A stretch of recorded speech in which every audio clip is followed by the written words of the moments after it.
Well, it's the right size, so I don't dare change it. Won't that line up when you have the mechanism in there? It will, yeah. You have to have slop in it or you can't turn it. Sometimes I put paraffin wax in there to lubricate it. And when the mills get older and they dry, you feel it. Put a little more wax in it and then they're smooth again. It's a tough thing to make it. Press fit won't work, and that's pretty sloppy. So, half the knob is done. Wrong chuck.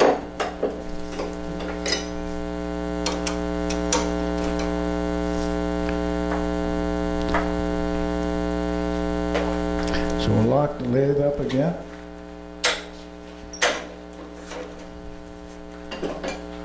And that's the last for this chuck.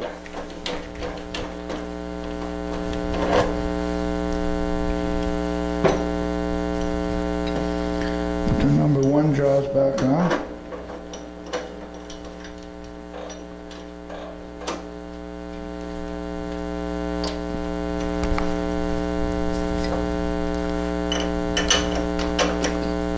And now we hold it here by the tenon.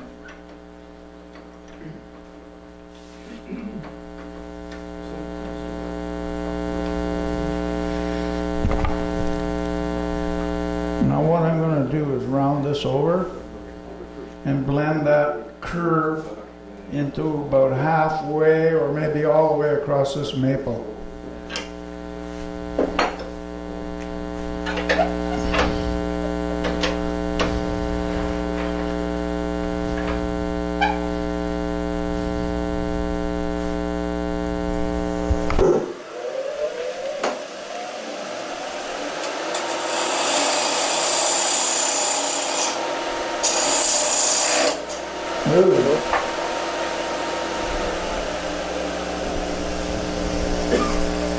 Every so often that happens. My tenon mustn't be right straight.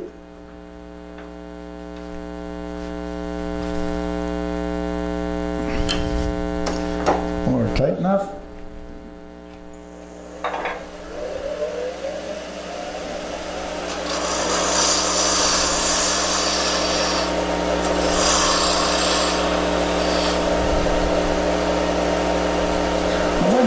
Across and I'm cutting uphill and I got more chance of flinging that thing out of the chuck. So I drag it across like this.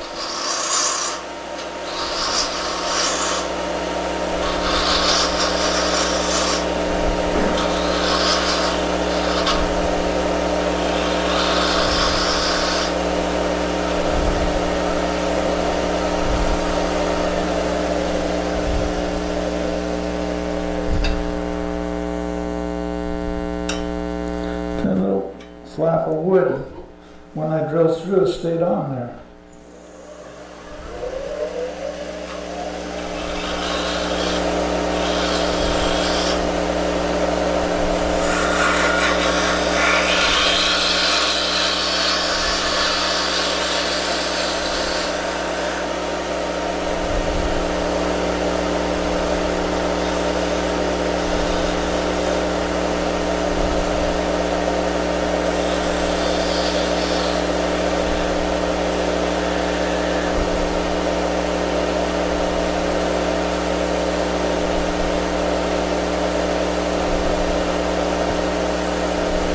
That's not bad.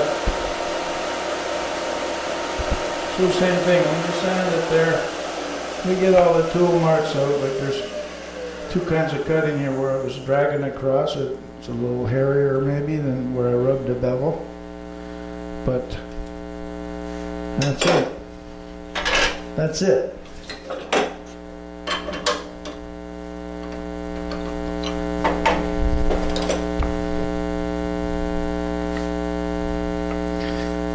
So there's a Peppermill. All we got to do is put the guts in it.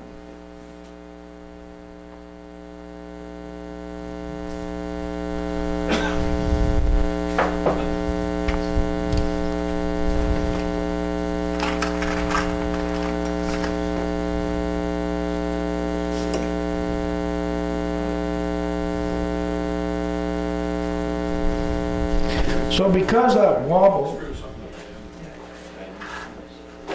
the hole is bigger than it's supposed to be. It's supposed to be 1/16. It's quite a bit bigger. So I have to drill at an angle like that and not go through the outside.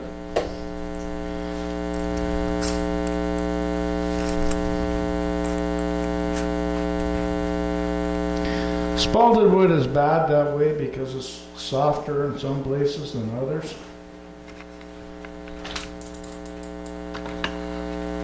And when you do a demo, well then everything that can go wrong will go wrong.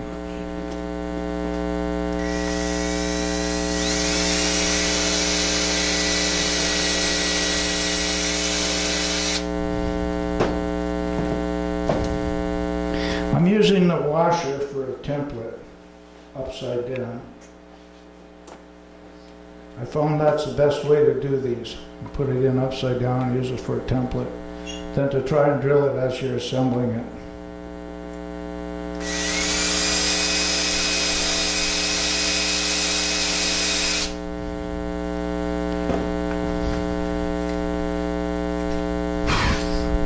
It's okay. You're not surprised, but I am.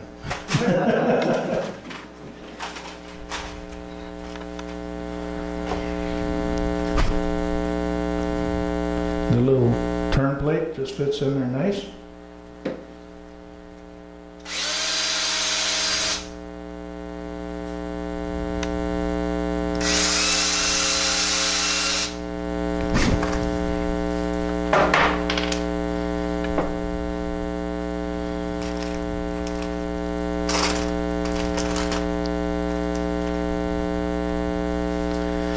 Now these Diacom kits, one of the things about them that's weird is you need two sizes of screwdrivers because the screws for the turn plate take a smaller Phillips than the other sides, than the bottom.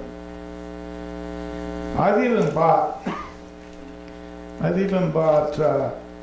Robertson ones from Spanar in Kitchener, but they're quite expensive. And a tiny Robertson is kind of a pain too to use.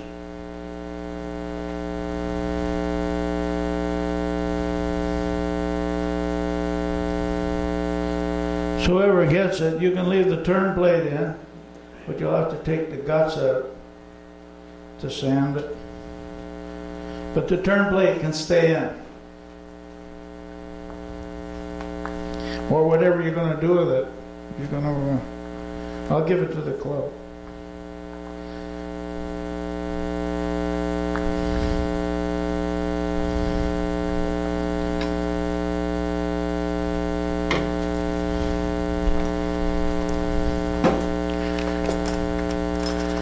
Ten-inch rod.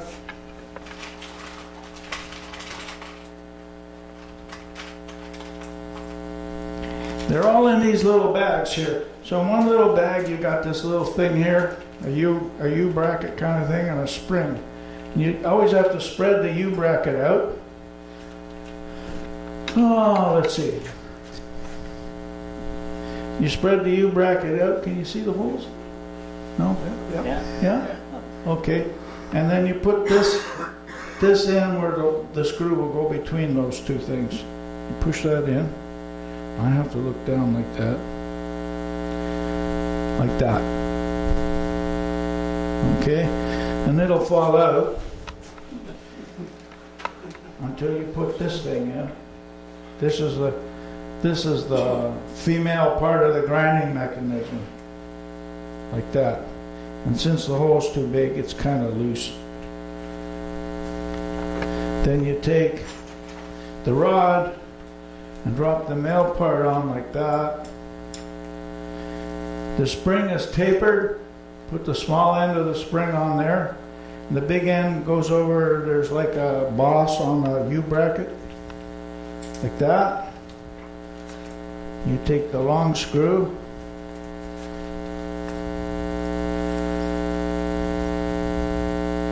Put this on. And then I often start it with this little one, but I can't drive it. You gotta hold your tongue just right and find that hole.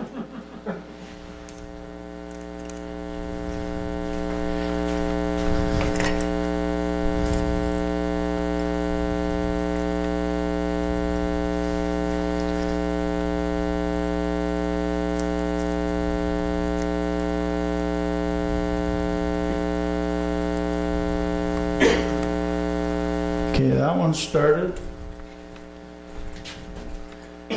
Another long screw. The screws in the turn blade are short and the ones in the base are long. And I guess these would be like a number 6 screw maybe. And those top ones might be a number 4 screw if they have them in Taiwan.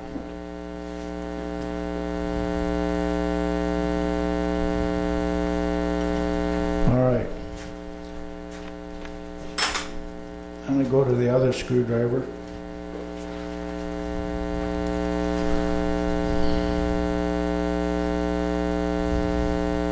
I drive them home.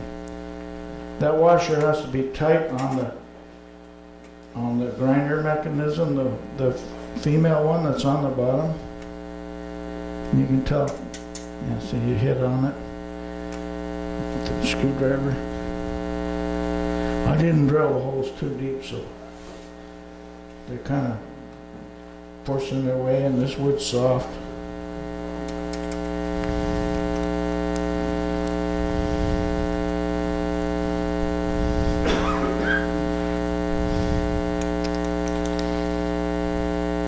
If you don't want to put up with all this nonsense, don't use really spalted wood.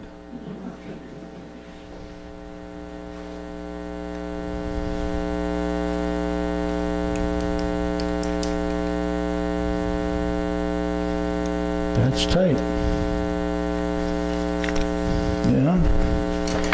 When you put this on,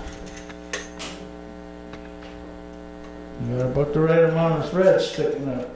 The other thing is, never put a peppermill together without putting pepper in it. Used to be a guy at the WGO who made peppermills when I was first starting out there. And I went with him to Markham to a show that he was doing. He wanted someone to help him, so I thought, oh, I'll learn from him. And people pick up the peppermill and go to turn it. He'd go, no, don't do that. Because there was no pepper in it. And he'd tighten them right up. And he was using the chef specialty ones. And those things are really sharp. And I learned from that, if I ever make peppermills, I'm going to put pepper in so I don't have to yell at the customers.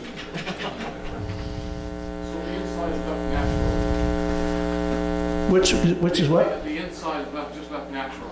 The wood inside. Yeah. For 2 reasons, I guess. It's too hard to finish. But you can say, you don't want to put poisonous stuff in contact. You shouldn't use sumac, I guess, either for it. Because it's not good. So there you go. Voila. And a demo. All I gotta do is clean up.